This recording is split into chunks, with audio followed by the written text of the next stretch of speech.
Du coup, là, on est sur Sécalé. On est encore sur une cuvée parcellaire millésimée.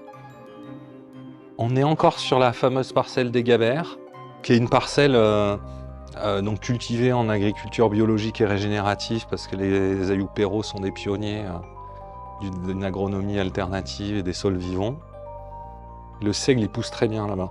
On a souvent des climats, les Gabers, ils font souvent du seigle, ils font des beaux seigles. Une vieille variété qui s'appelle Caroas, qui est une variété, un cultivar de la région. Le seigle bleu, c'est un seigle qui a une couleur très particulière, bleutée. La cuvée s'appelle Sécalé parce que Sécalé, ça veut dire seigle en latin, et qu'on est vraiment sur une logique.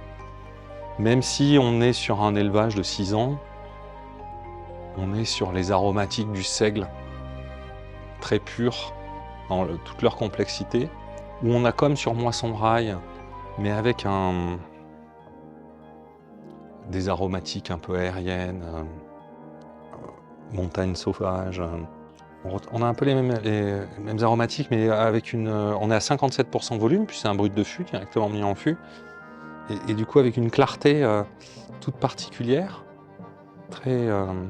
Ça fait c'est quand même un bon ovni aromatique, ce seigle, qui a été élevé, en fait, c'est des anciens fûts de vin blancs, mais pareil, qui ont été lessivés.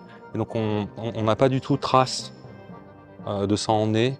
On avait en bouche, on avait les côtés un peu batteuse, foin, paille de seigle à l'arrière de la moissonneuse batteuse et tout ça. Et en bouche, tu as vu 57% volume.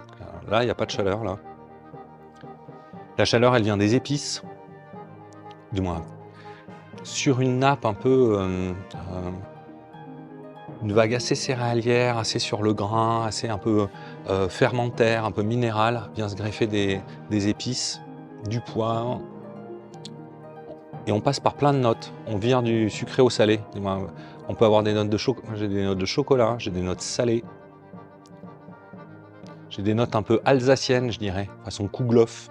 À la fois, du coup, le côté un peu raisin de Corinthe, mais en même temps, le côté pâtisserie. Et puis beaucoup d'épices.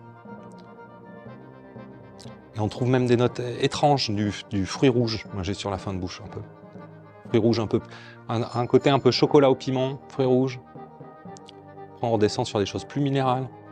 Vous l'aurez compris, ça, c'est une cuvée que j'aime beaucoup. Aussi parce qu'elle démontre qu'on prend soin de la céréale, qu'on distille différemment des céréales différentes, on fait attention tout au long du process et en élevage. En fait, on arrive à un whisky qui a un goût de jamais vu dans le whisky.